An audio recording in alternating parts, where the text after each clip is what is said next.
Welcome, world, to another Tracking Trends Thursday with Kristen Mason Coreas. Today is Thursday, April 23rd. I know today's date because my baby girl's birthday is tomorrow. My baby turns 14. I don't have any babies anymore. And I've got like a frog in my throat, so bear with me today if I have that going on. Let's talk about what is happening in real estate. So interest rates are actually at the lowest point they have been in 3 spring seasons. So 6.23, that's pretty significant. They came down almost a full point from last week. And you can see, very near to the lowest that we've been in the past year. And so, yeah, the lowest level in the last 3 spring home buying seasons, underscoring signs of improving momentum in the real estate market. Last year at this time, they were at 6.81. I did decide to dig into interest rates a little bit more than usual this week. So this is the trend line for 30-year conforming loans. So interest rates are actually different depending upon the type of loan that you get. So you've got different lines here for the different products. So probably what we see most is the conforming loan. So a jumbo loan is at a higher price point with stricter rules. So, sorry, I don't know if you can hear the cat in the background. Apologies if you can. She's being kind of loud. So this is the trend line going back to March in terms of what that conforming interest rate looks like. So 6.23, where we are now, is kind of where we've been. And, again, right around, not far from between 6.25 and 6.5 is kind of generally where we've been. Relatively stable is the good news here. The other thing that I wanted to point out in terms of digging into interest rates, in case you didn't know, is that your interest rate will also look different depending upon what your credit score is. So that's why when we do look at interest rates each week, it is an average, and your specific interest rate will look different depending upon what product you're getting, and also depending upon what your credit score is, what your LTV, your loan to value, will be. So you can see your credit score down here. When you do have a lower credit score, you're going to pay a higher interest rate. Better credit score, lower interest rate. So that's just something, a sneak peek behind the scenes of interest rates for you to understand in case you did not. What's the forecast for interest rates? So this was interesting. I saw this recently. So the average forecast for 2027, next year, is kind of high 5s, low 6s is what the expectation is for next year. And then I found a 5-year mortgage rate forecast. There's the cat. I'm just going to let her do her thing. So hopefully she gets quiet. I was gone for a couple of days. I think she missed me. So she's wanting some love. 5-year mortgage forecast. So you can see here the lowest 5-year mortgage forecast is that, that's in 2030. Okay, right? So in 2026, this year, the forecast is 6.25, where we are. Next year, 2027, at 6.05. So you can see kind of a slow downward expectation in interest rates. Now, these are forecasts. They could be totally wrong, right? I mean, what's happening internationally and in politics certainly could have an impact on this. But basically, I wanted you to see that there's somewhat relative stability in interest rates. And if anyone is expecting them to move drastically downward, we are not expecting to see a drastic downward movement in interest rates. They've been relatively stable in and around this 6, where we've been is kind of, again, around 6.25, 6.5, and, not expecting to be too much lower than 6. So for those people who do like to project, that's what you've got there from the experts.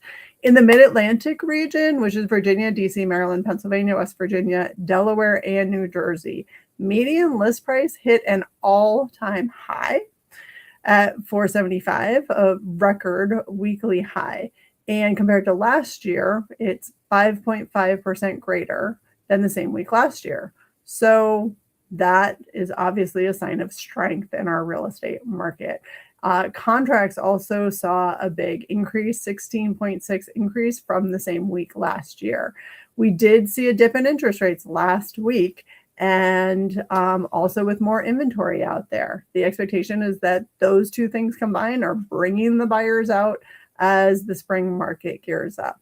I do feel like this year we kind of got a later start to the spring market, probably largely due to the long cold winter that we had. So I think we're just now in these numbers really starting to feel spring, where usually I feel spring earlier than now. Supply is, again, healthy and healthier than 2025, 13.9% increase above last year.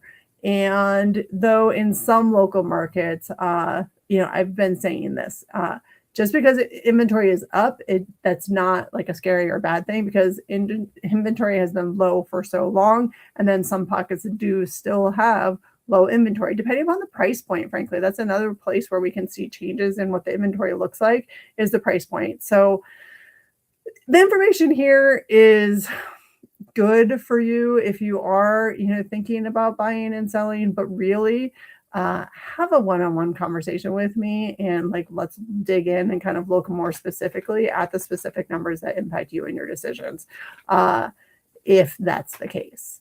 So in the DC metro area, the numbers are a mixed bag here. So compared to a year ago, showings are up by 34.5%, but compared to last week, they're down 12%.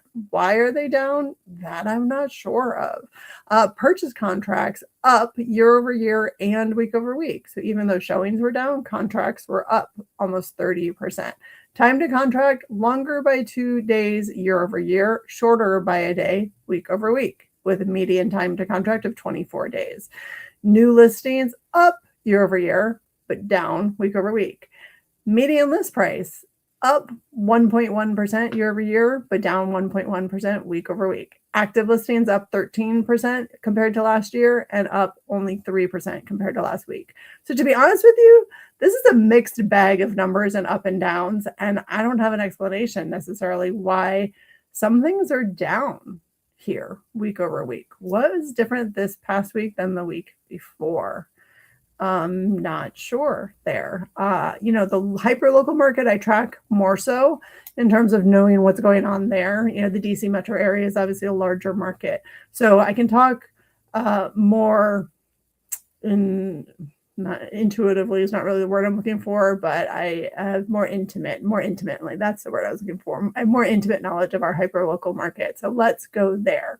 So the biggest thing here, excuse me, is that this first week of April was the core spring break week in Northern Virginia. And so therefore that following week, this is week over week data, there were more listings and more contracts. So that makes sense. During spring break, there was less activity. And so then we came down, which again makes sense to me. So we kind of made up in inventory for listings that might have come on this week. So there was more this week than there normally would have been due to spring break. And so then coming down from that increase doesn't worry me at all. But contracts were higher than they were last week. So that is what we would normally see in a spring market, is more and more buyer activity. So this shows you how much we were up or down. So again, this is that week after spring break when we were up significantly compared to the week before. And then after that, we were down because we were up so high. So that makes sense. And then this week we were up in contracts, as we just looked at, and down a touch in inventory. So none of that worries me.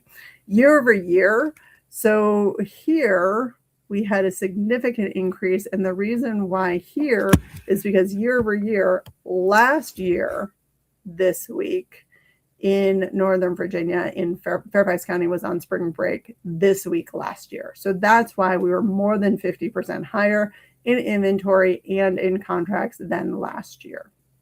So all of this data doesn't give me any pause or any concern, and actually makes me feel like things are relatively normal right now in the market. The demand to supply ratio here is a little bit higher than what we've seen, but you can see generally we've been at or around 75%. This year, this week, 79.44% demand to supply ratio compared to last year, 77%. So similar to where we were last year. And not bonkers. I have seen years where this demand to supply ratio is so high that it doesn't leave leftover inventory and it puts buyers in a difficult, uncomfortable situation. So the 75%, again, feels relatively comfortable of a place for us to be for buyers. And days on market has come down. So we did see this. What's our actual number? Our actual number is, sorry, that's 2025. I was like, I knew that number wasn't right. In 2026, 16. So our 16 is the average days on market right now in Northern Virginia, specifically Arlington, Alexandria, Fairfax, and Falls Church, where we do most of our business. Things do not tend to last long on the market. I don't know if I told you, we did have a listing, Homestay Mason put a listing on the market last weekend, I think it was, and we did go under contract in one weekend. We just put a listing on the market today and feeling pretty good about that one as well. There was another comparable listing in the same neighborhood that did go under contract even before the first weekend. So it does feel like spring, finally, in terms of real estate and also in terms of the weather outside. Finally, it feels like spring. And glad to say that it feels relatively normal. So hoping that continues. Thank you for watching, and anytime that you want more information or want to have an individual conversation about your individual circumstances and how the data impacts you, please reach out. Happy to have these conversations. I'm a geek with this stuff, if you couldn't tell. My number is 571-210-1866. You can call me or text me on that number. You can email me at kristen@homesbymason.com or check out my website anytime, where I try to have a ton of value out there for you. There is the monthly data is on there. And then there's tips and tricks for buying and selling your home and lots of different information. And you can connect with me through the website. You can request a time to meet with me, send me a message through the website as well. But the most direct way to get me, call me or text me.